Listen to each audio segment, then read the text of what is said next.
The morning sun poured through the 40-foot glass walls of Brighton Dynamics headquarters, turning the lobby into a glowing cathedral of corporate pride, a place built to show power, wealth, and untouchable prestige. Every step echoed with the confidence of people who believed they belonged there. And then the lobby doors opened. A black woman walked in calm, composed, carrying nothing but a slim folder and the kind of quiet confidence that didn't need to announce itself. Dr. Amara Lewis. Her posture was elegant yet unassuming, her clothes simple but refined, her expression unreadable. She didn't move like someone important, yet somehow she carried an aura that made the room slow down for a second. But that second wasn't enough for people like Ethan Wang. Ethan, crisp suit, sharper ego, stood at the reception desk lecturing a junior employee in rapid Mandarin, his tone dripping with superiority. To him, kindness was weakness and appearance dictated worth. So the moment he noticed Amara approaching, his eyes narrowed with instant judgment. He didn't even greet her. Didn't ask why she was there. Didn't look twice. Instead, he turned to the junior employee and muttered in Mandarin, loud enough for her to hear. "Another servant wandering in. Why do they always use the main entrance?" The words hit the air like a slap. The junior employee froze. A couple of interns exchanged looks. Someone at a nearby desk lowered their phone slowly, sensing trouble brewing. But Amara didn't react. She simply offered Ethan a polite smile, the kind that hides storms behind still water, and asked about the board meeting she was scheduled to attend. Ethan scoffed and waved her away. "Maintenance uses the side door," he said flatly. Then in Mandarin again, sharper this time. "Tell her to clean something if she's this free." The lobby went silent, and Amara finally turned her head fully toward him, eyes steady, expression soft, almost too soft. She stepped closer, took a breath, and responded to him. In perfect, flawless Mandarin. Ethan's entire face drained of color. The junior employee's jaw dropped. The room held its breath. Then Amara leaned in and said, still in Mandarin, "Should I repeat every word you said, or would you like to explain it yourself when I walk into my meeting?" What Ethan didn't know would change everything asterisk. The lobby slowly returned to motion as Ethan stood frozen, still reeling from the shock of hearing his own language spoken back to him with a fluency he could never imitate. Employees whispered in corners, replaying the moment, trying to interpret the calmness of the woman who had just humbled one of the company's most arrogant managers without raising her voice. But Dr. Amara Lewis simply stepped aside and took a seat, her movements slow, intentional, almost meditative. She placed the slim folder on her lap and folded her hands, observing the entire room with an unbothered steadiness that made some employees look away, almost guilty for witnessing what happened. Her stillness wasn't fear, and it definitely wasn't submission. It was discipline, a habit born from years of walking into rooms where people doubted, dismissed, or misjudged her before she even spoke. Who Amara is. Amara was no ordinary visitor.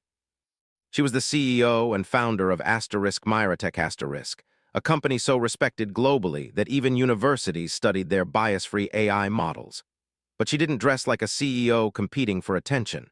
She didn't enter rooms expecting applause.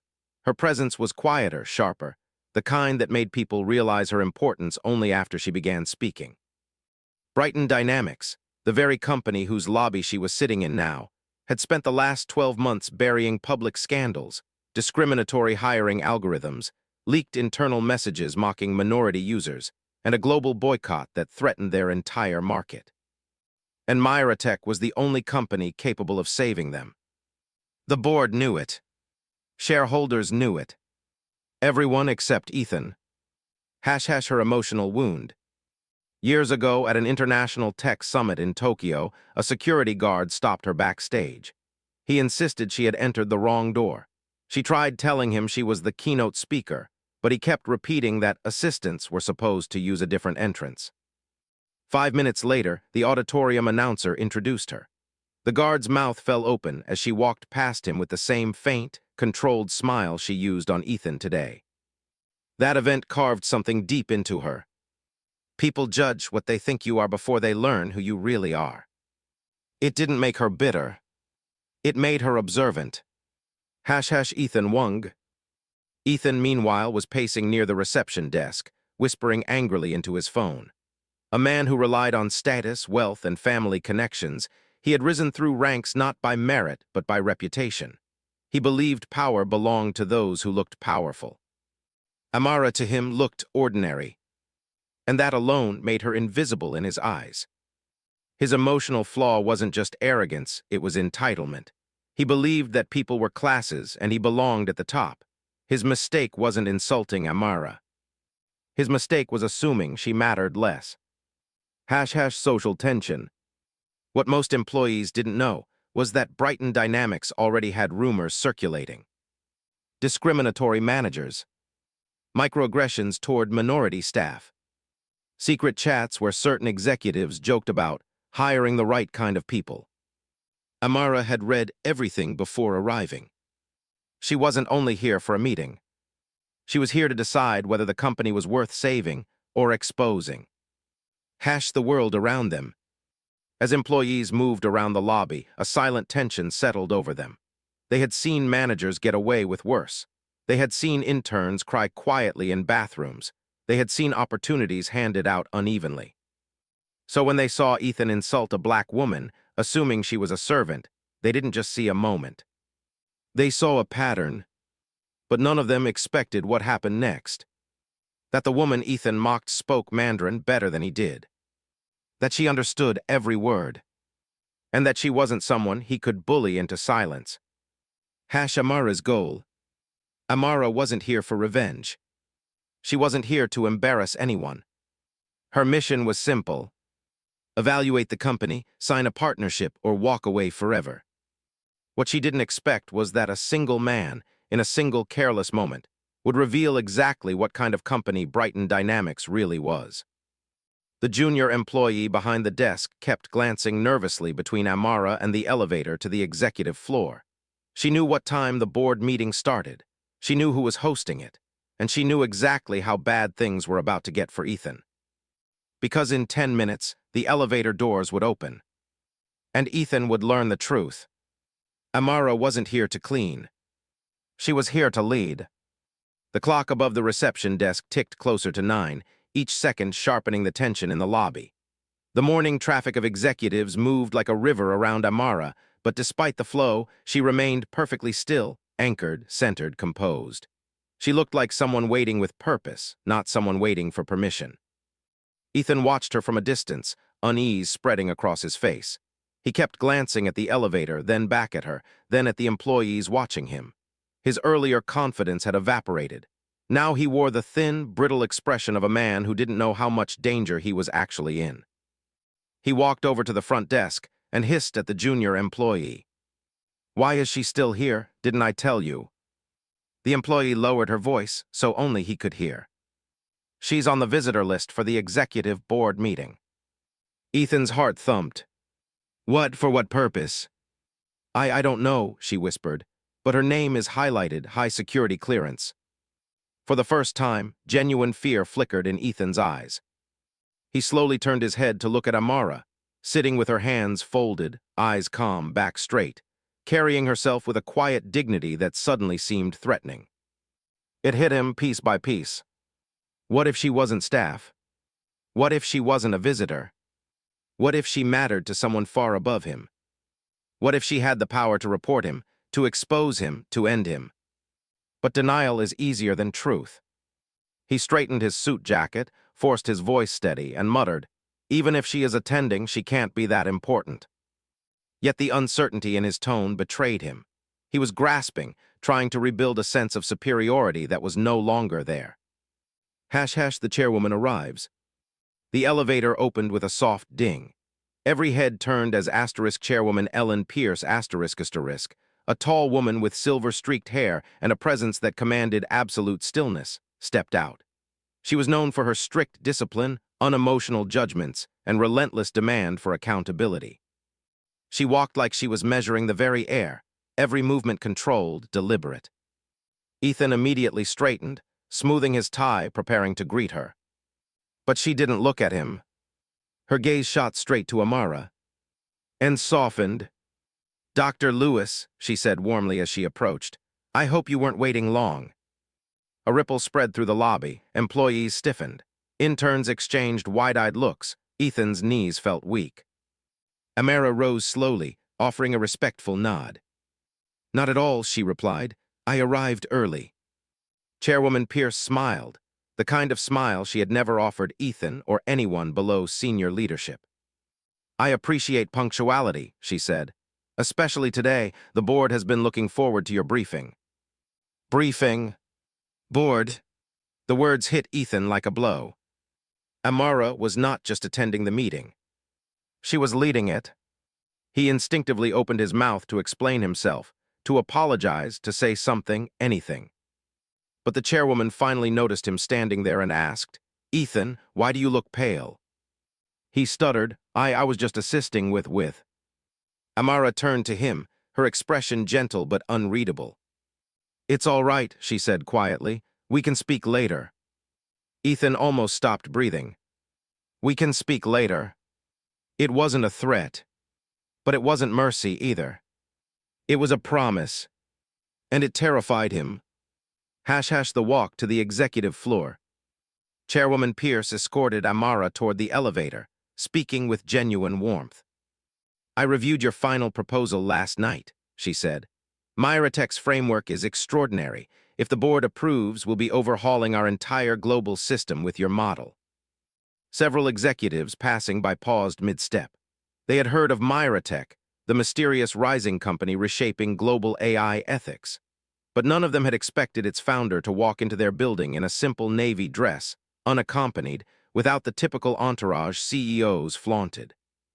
Amara didn't need an entourage. She carried her authority differently. As they approached the elevator, the junior receptionist mouthed silently to herself. "She's the CDO." Ethan heard it. The ground beneath him felt unstable. Chairwoman Pierce pressed the elevator button, then said to Amara, "By the way, your Mandarin is flawless. You've impressed quite a few people already." Amara's lips curved slightly. "I had excellent teachers in Shanghai when I was younger," she said. "Language reveals culture, and sometimes character." It was subtle. It was gentle. But Ethan knew exactly who the last word was aimed at. He felt exposed. Chairwoman Pierce didn't notice his panic, or perhaps she did and simply didn't care. She stepped into the elevator with Amara. Before the doors closed, she said, "Ethan, make sure all board materials are delivered upstairs, and please don't be late." He nodded stiffly. As the elevator doors slid shut, Ethan was left staring at his reflection in the polished metal. His face looked drained, almost ghostly. And he whispered to himself, "What have I done?" Inside the elevator. As the elevator ascended, Chairwoman Pierce glanced at Amara with concern. "I hope my staff treated you well." Amara paused. This was a pivotal moment, the kind that tested her values. She could have destroyed Ethan right then. One sentence, one accusation, and his career would be ashes. But Amara believed in justice, not vengeance. So she said softly, "Most people treat others based on what they think they see."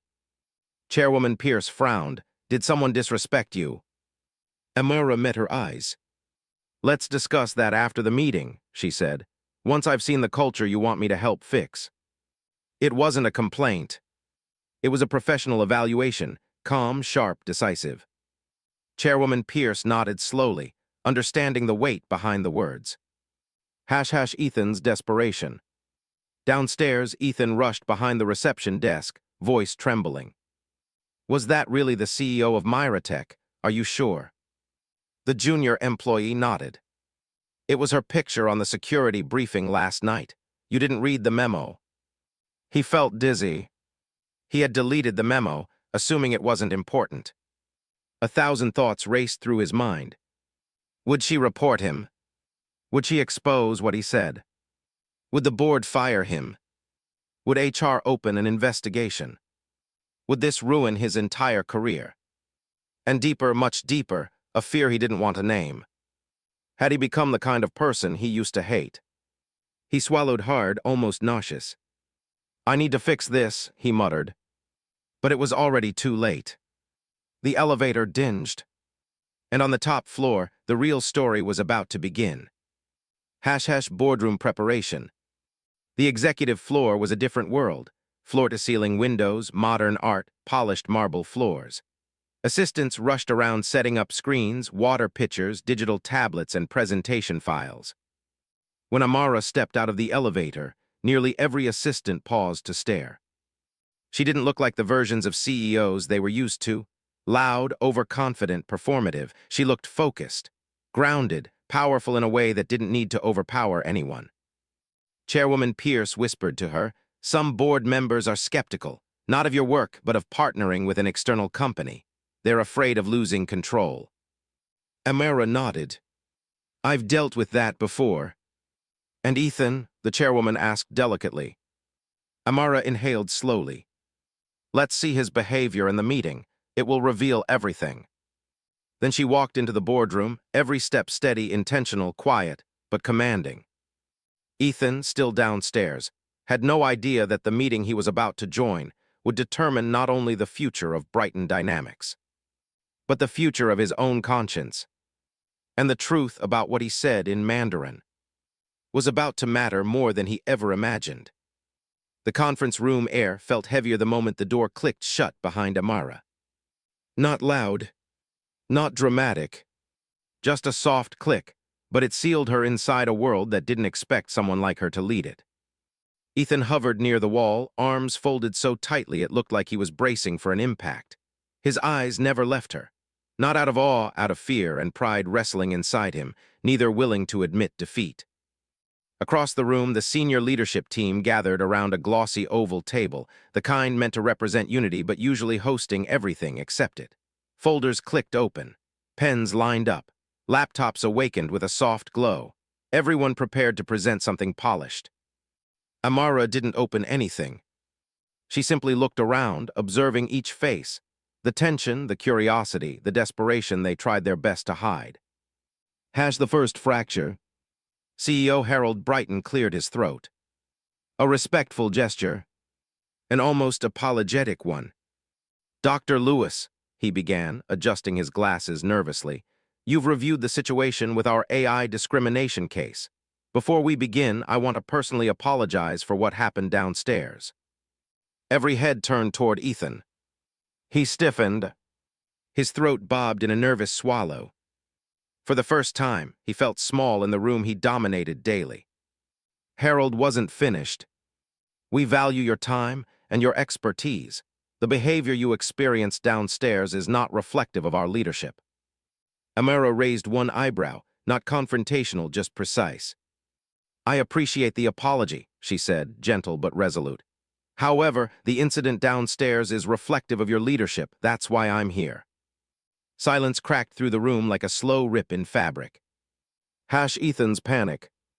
Ethan's heart kicked up, his face tightened, his eyes flicked quickly between Harold and Amara. He wasn't used to someone naming the thing he tried every day to pretend didn't exist.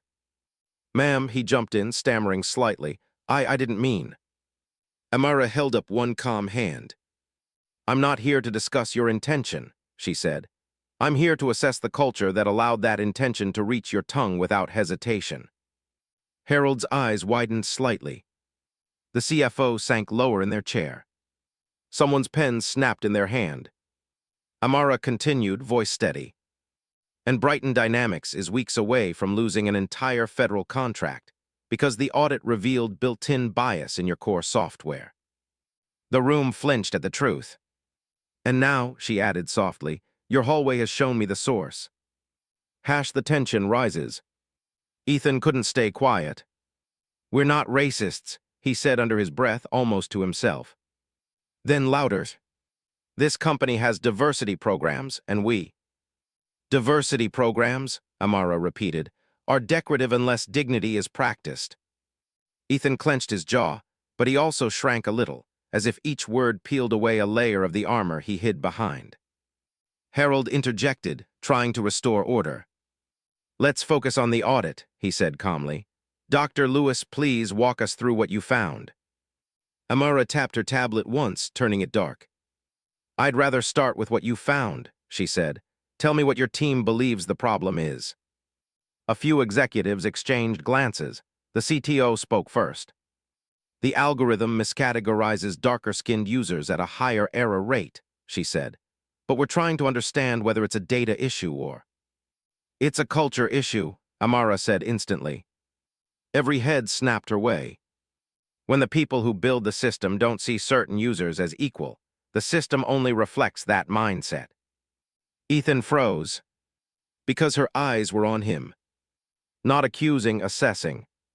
Measured, reading the language behind his silence. The unfiltered truth. Harold leaned forward, his voice quieter. Dr. Lewis, are you saying we're responsible for the bias? I'm saying, she replied, that your software learned from you, from the choices your team made, from the blind spots no one here was willing to admit existed. She paused, letting her words land. Bias doesn't appear out of nowhere. It is taught. It is absorbed. It is repeated. Amara tapped her tablet again, sending charts to the room's main screen. Rows of data. Gradient maps of error rates. Unavoidable evidence. The system isn't broken, she concluded. It's honest. Her tone wasn't cruel. It was surgical. A scalpel of truth cutting away delusion. Ethan looked down, chest heaving slightly. Every number on the screen felt like a mirror exposing him, not as a villain, but as someone who never questioned the air he breathed. Pressure builds asterisk. The CFO spoke next, voice trembling. So where do we start? With accountability, Amara said. Before I help you repair your technology, you need to repair your environment. Her eyes moved to Ethan one last time. And accountability is easiest for people who have learned to listen. There was no malice, no revenge, only truth. But to Ethan, truth felt like fire pressed against his chest. Ethan's anger cracks. He snapped. Not loud, not violent, just enough to reveal the pressure inside him. So I'm the problem, he asked, voice unsteady. Because I said one word, because I made one dumb assumption. Amara nodded, but not in agreement, in acknowledgement. One word can expose a lifetime of unexamined thinking, she replied softly. The same way one malfunction can expose a lifetime of biased coding. And what, he said bitterly, you want me fired, publicly shamed, humiliated in front of everyone. Amara's eyes softened slightly. I want you to face who you are, she said, who you've been and who you could be. The room went silent again. This time not from fear. From reflection. Something in Ethan's expression shifted, barely noticeable but real. A crack appearing in stone.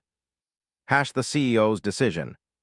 Harold finally stood, smoothing his jacket as if preparing for a verdict. All right, he said slowly. This company cannot move forward unless we take this seriously. Dr. Lewis, what do you propose? Amara folded her hands. I propose a full culture diagnostic, she said. Not a surface-level survey, not a PR statement, a deep, comprehensive restructuring assessment. Ethan's face drained. That includes observing leadership behavior, she added. And yes, that includes you. Harold nodded immediately. Some execs hesitated. Ethan looked like he had stopped breathing. We'll begin today, Harold said firmly. Whatever you need, full access. Amara gave a small, appreciative nod, professional, calm, unwavering. Good, she said, because the clock on your audit expires in 10 days, and if we don't root out the cause now, this company won't survive what's coming. Everyone felt it. Not a threat, a prophecy. And standing in the middle of all of it was Ethan, the man who started the fire without knowing he was holding a match. Final beat of the inciting incident. As the meeting wrapped, everyone began gathering their papers and shutting laptops. Ethan stayed still. Amara passed by him on her way out. She didn't glare. She didn't smirk. She didn't punish. She simply said, "We'll see who you really are and how you respond next." Her words lingered long after she walked out. Because Ethan realized something. The incident wasn't over. It had just begun. She wasn't his enemy, but she wasn't going to protect him from the truth either. The hallway outside the conference room felt colder than before, as if the walls themselves were holding their breath after what happened. Executives whispered in low, urgent tones as they scattered to their offices, pretending to return to normal work but unable to shake the weight of Amara's presence. She hadn't raised her voice once, yet the entire building felt like it had been rearranged. Ethan walked out last, steps slow, unsure whether he was trying to escape or hoping someone would reassure him. But no one spoke to him. Some avoided eye contact. A few gave him looks that mixed annoyance with pity, as if he had single-handedly tightened the noose around the company's neck. He tried to steady his breathing. He'd spent years building his reputation here, the reliable one, the efficient one, the man who handled pressure without flinching. Today, that image had cracked. One slip of his tongue, one word he thought no one would understand, and suddenly he was being measured under a microscope held by the most intimidating woman he'd ever met. He couldn't stop hearing her voice. One word can expose a lifetime of unexamined thinking. He wanted to reject it, to dismiss her, to blame stress or misunderstanding. But something in the way she looked at him, not with anger but clarity, made the denial feel childish. Across the floor, employees were gathered in small clusters, whispering. Ethan's arrival shut every conversation down instantly. Eyes flicked away. Bodies stiffened. He felt like he had become living proof of the problem everyone had pretended didn't exist. When he finally reached his office, he closed the door and leaned his head against it, eyes shut tight. He wasn't used to being questioned. He wasn't used to being the one in the wrong, and he definitely wasn't used to feeling guilty. He sank into his chair, palms pressed against his face. Why did he say it? Why had that assumption come so easily? Why did it feel so natural to categorize her before she even opened her mouth? He didn't have the courage to answer himself. His computer pinged, a calendar alert. Cultural diagnostic interviews starting now. His stomach twisted. He thought Amara would go after the upper leadership first. He thought she'd circle around him, observe for a few days, gather notes, then confront him again. But no, she had moved quickly, decisively, choosing not to give anyone room to rehearse or manipulate their answers. Moments later, a message arrived. Conference Room D, please come immediately. He exhaled shakily. She wanted to start with him. The walk to Conference Room D felt longer than any commute. Every footstep echoed in his mind like an accusation. When he entered, the room was quiet except for the soft hum of ceiling lights. Amara sat at the far end of the table, tablet resting in front of her, hands folded calmly. She looked up when he walked in, her expression unreadable. He hesitated before taking the seat across from her. There was no preamble, no small talk, no polite easing into the conversation. She began gently but directly. I'm going to ask you questions about your role, your responsibilities, your interactions with staff, and the culture you've helped shape. I'm not here to trap you. I'm here to understand what environment allowed the bias in your system to go unchallenged. He nodded, throat tight. Tell me about your team, she said. He swallowed. My team is efficient, high-performing. We've met every product deadline for 3 years straight. She didn't blink. High-performing is not the same as healthy. Do they feel safe giving feedback? Do they challenge you? Do they question your decisions? He paused, trying to decide whether to be defensive or honest. They don't usually question me, but that's because I lead clearly. Her eyes softened just enough to make the truth feel sharper. Or because challenging you feels dangerous. He stiffened. That's not fair. Fairness isn't what I'm here to assess, she said gently. I'm here to assess truth. Her calmness made his pulse race. He felt exposed under her gaze, as if she could read every thought he tried to hide. She asked about meetings, hiring decisions, whose ideas he tended to elevate, whose concerns he tended to dismiss. Each question peeled back layers of a culture he had never bothered to examine. By the 20th question, something inside him cracked. He rubbed his temples. I treat everyone equally, he muttered defensively. I don't care about race, I don't see race, I just see performance. Amara leaned back slightly, and for the first time her expression shifted, not irritated, not angry, but profoundly disappointed. That, she said quietly, is the problem. He looked at her, startled. When you claim not to see race, you erase the experiences of every employee who has to navigate race every day. You erase their obstacles, their exhaustion, their vigilance. You call that equality, but it's only equality for the person who doesn't carry the burden. He bit his lip, ashamed, because deep down he understood what she meant but had never taken the time to confront it. And when you don't see people fully, she continued, you build systems that don't see them either. She tapped her tablet gently. Your team coded your AI to misidentify dark-skinned users. They didn't do it maliciously. They did it because they didn't think deeply enough, because no one asked them to, because no one here believed the consequences were real. His breathing hitched. And now, she added softly, a federal contract is falling apart because your product cannot see black users fairly. Her words hit him like a wave. He had heard those statistics before. He had even seen the early warning signs in his error reports, but he had dismissed them, assumed they were anomalies, too small to matter, too complicated to fix right away. He hadn't thought about who was affected.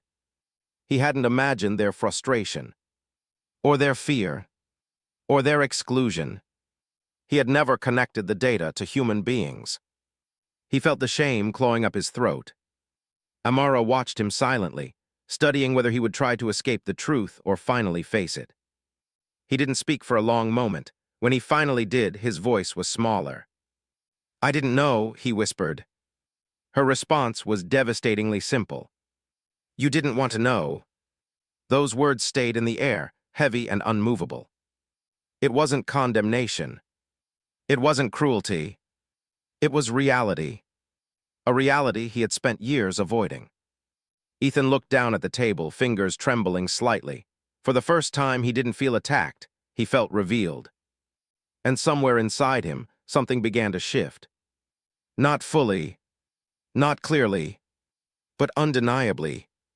A seed of awareness he could no longer ignore. Amara stood. This is just the beginning, she said quietly. Tomorrow, I'll observe how you lead your team. Their reactions will tell me more about your culture than anything you say. He nodded, barely able to meet her eyes. As she left the room, Ethan remained seated, hands clasped tightly, heart pounding. He had walked into this building believing he understood everything, the system, the people, the power dynamics. Now he realized he didn't even understand himself. And that truth, more than the risk of audits or job loss, was what terrified him. The next morning arrived with a strange tension across the entire office. People weren't walking, they were gliding carefully, speaking cautiously, glancing over their shoulders as if something important was unfolding in corners they couldn't quite see. Amara's presence had unsettled everyone, not because she was hostile, but because she carried truth like a mirror no one wanted to stand in front of. Ethan walked through the glass doors feeling the weight of eyes on him. He'd never been looked at this way before, not as a leader, not as a colleague, but as a symbol of something the company had tried hard to deny. He didn't know whether he deserved the scrutiny or whether people were placing all their frustrations on him because he'd been the one caught. Maybe both were true. He found his team already seated in the morning meeting room, usually buzzing with chatter, but today completely silent. Laptops open, eyes down, bodies stiff, and in the back corner, almost invisible yet impossible to ignore, sat Amara. She didn't interrupt, she didn't announce herself, she simply watched. Ethan felt his stomach twist. He cleared his throat and tried to begin the meeting like normal. Morning, everyone. Let's go over today's tasks and... Before he could finish, a hand unexpectedly rose. It was Sasha, one of the junior engineers, soft-spoken but brilliant, rarely the first to speak. Before we start, she said, voice tight, I want to know what's happening with this audit. The room shifted, people straightened, a few nodded, a few looked scared, no one looked away. Ethan blinked, caught off guard.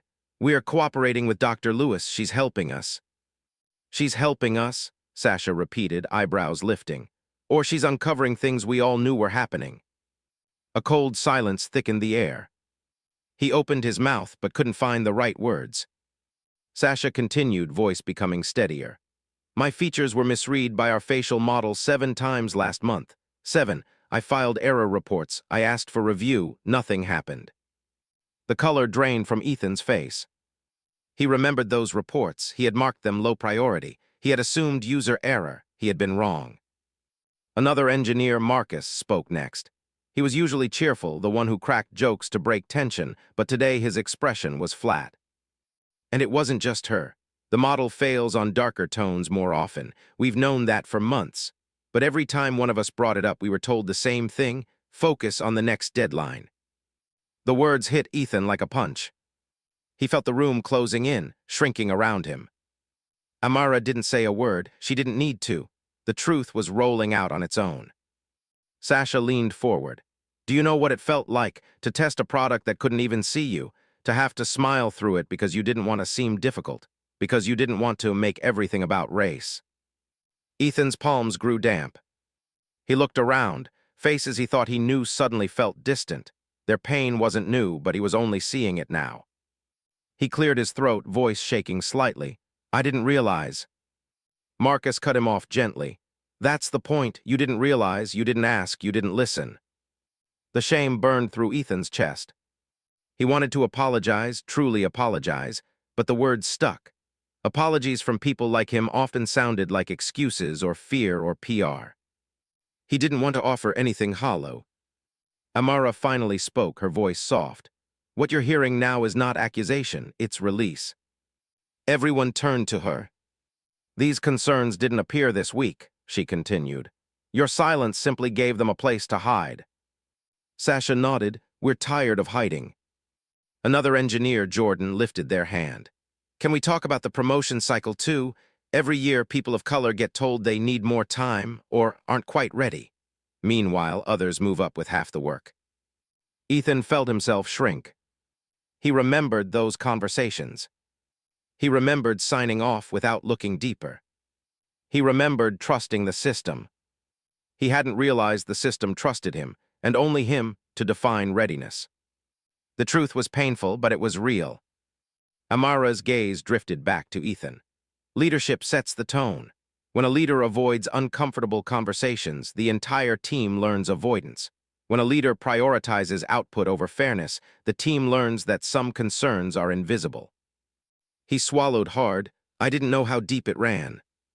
It's not about depth, she replied. It's about willingness. Her words landed like a stone, dropped gently into water, minimal movement on the surface, powerful ripples underneath. The team meeting dissolved into an open forum. People who had stayed silent for years spoke up. People who had swallowed microaggressions for fear of backlash let the words flow. People who had tiptoed around Ethan's blind spots finally named them. And Ethan just sat there, realizing that every story he heard was a brick in a wall he had unknowingly helped build. After nearly an hour, the room fell quiet again. Sasha broke the silence. We don't want you fired, Ethan. We want the system to change. And we want you to change with it, Marcus added. It wasn't anger. It wasn't revenge. It was a plea. A quiet, exhausted plea. Ethan's chest tightened. Something inside him, something he didn't know was there, cracked open. The defensiveness faded. The fear softened. The truth became undeniable.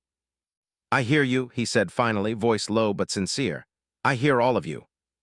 Amara studied him carefully, assessing whether this was performance or breakthrough. She saw something real, small but real. The meeting ended, but no one moved. Everyone stayed seated, processing, recalibrating, breathing in an atmosphere suddenly heavier and lighter at the same time.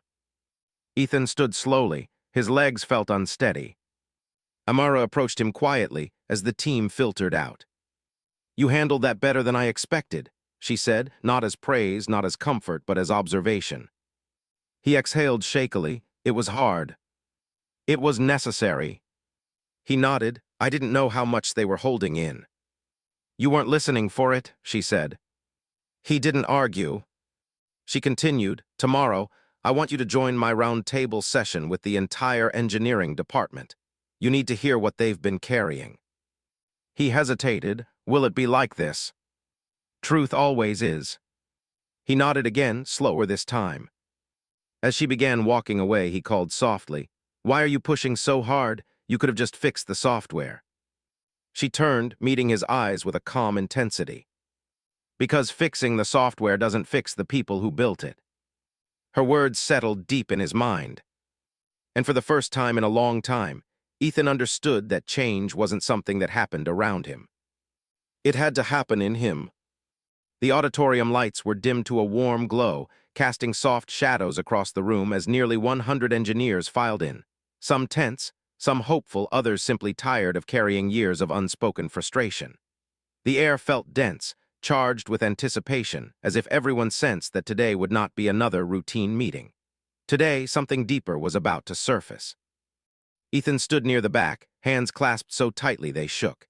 He watched people whisper to one another, watched glances flick toward him before darting away, watched every reminder of a culture he had helped shape, intentionally or not, press in around him like a slow-moving tide. Amara stood at the center of the stage, calm, centered, a grounding presence in a room full of frayed nerves. When she finally stepped forward, the low chatter softened into near silence. "Today," she said, her voice carrying without force, "is not about blame, and it is not about punishment, it is about truth. Uncomfortable truth, necessary truth, and truth that has been ignored for a long time." The room seemed to tighten around her words. "We'll begin with transparency. What I share now is not rumor, it is not theory, it is data." She tapped her tablet, and a large screen behind her lit up with charts, graphs, and statistics. The room collectively inhaled. On the screen, error rates appeared, broken down by skin tone. The numbers were stark, undeniable. The algorithm's failure wasn't minor, it was systemic. A restless murmur rippled through the crowd. Engineers leaned forward, eyes widening. Others looked down, ashamed. Some winced, recognizing the patterns immediately. Ethan felt his heart pounding in his throat. Amara let the room absorb the truth before she continued. Bias in AI does not appear out of nowhere. It reflects the blind spots of the people who build it and the culture they work in.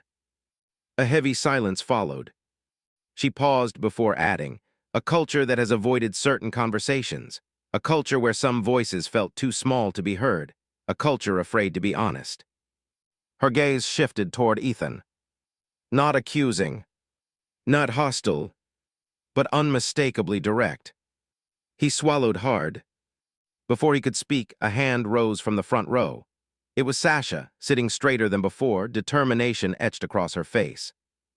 "Can I say something?" she asked. Amara nodded. Sasha stood, her voice steady but charged with years of restraint.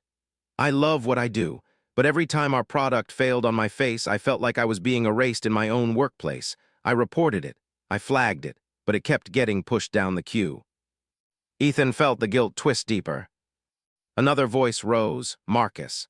"We didn't push the issue because we didn't think it mattered to leadership, and when we did bring it up, we were told there were more urgent priorities. Deadlines over dignity." A murmur of agreement spread across the room. Then Jordan spoke. "We were afraid to be labeled difficult or emotional or making it about race. So we stayed quiet, but staying quiet hurt too." One by one, engineers began sharing stories, small slights, ignored concerns, subtle dismissals. None of it loud, none of it dramatic, but every word carried a weight that made the room feel smaller. Ethan felt his throat tighten. They weren't exaggerating, they weren't attacking him. They were releasing years of being overlooked by a system he had treated as neutral. He realized with painful clarity that neutrality had been his comfort, not theirs. Amara let the voices rise and settle before she spoke again. "This is what unspoken bias does. It makes the people who experience it carry the burden alone." Her eyes met Ethan's once more. "This is where leadership matters."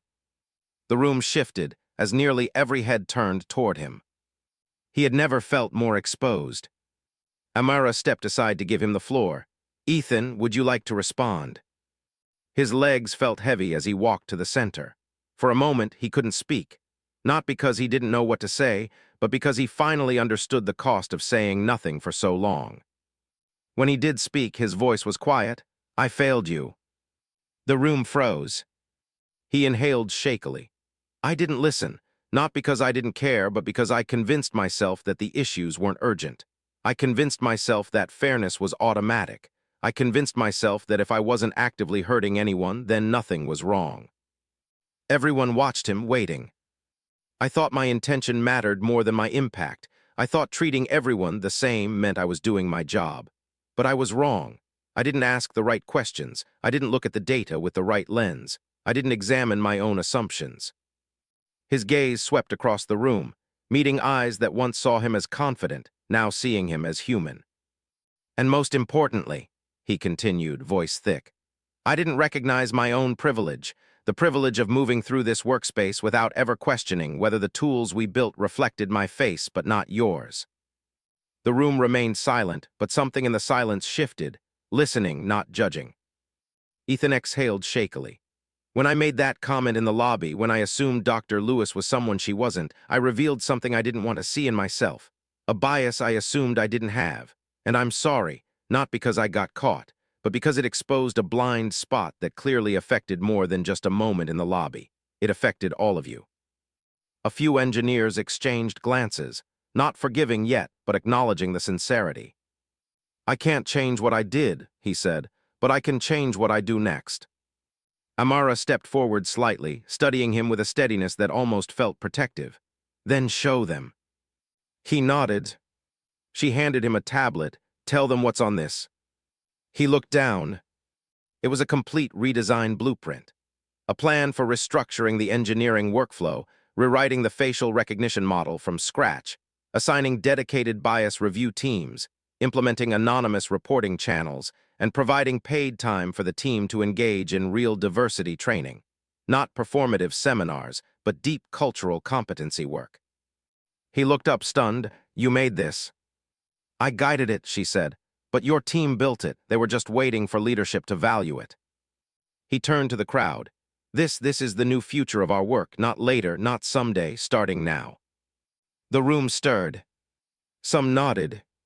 Some stared. Some looked relieved. Then someone from the back called out, but what about accountability? Every eye turned toward Ethan. He didn't run from the question. I'll be stepping back from active leadership for the next 6 weeks.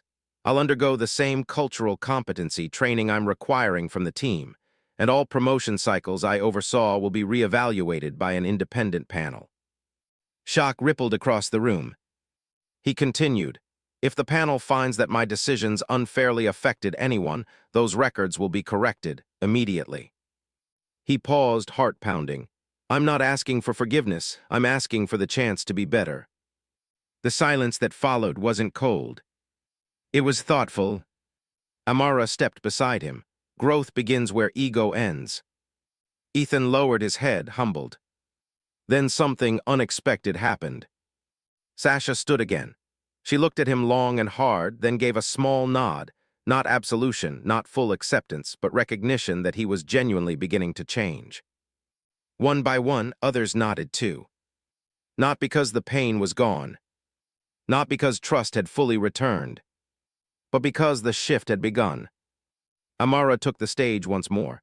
This, she said, is what transformation looks like, not perfection, not promises, action.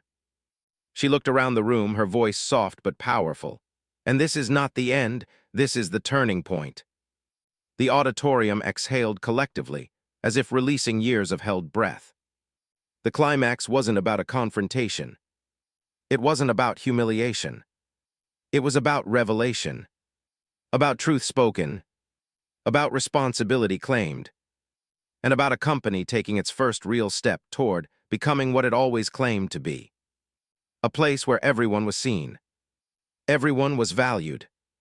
Everyone mattered. The moment she spoke back, calm but commanding, everything changed. Not with violence, not with anger, but with truth and dignity. The manager's smirk vanished, replaced by shock so deep it was almost silent. This wasn't just about a word in another language. It was about respect, identity, and the courage to demand it. She reminded everyone in the room that no one has the right to belittle another based on color, background, or assumption.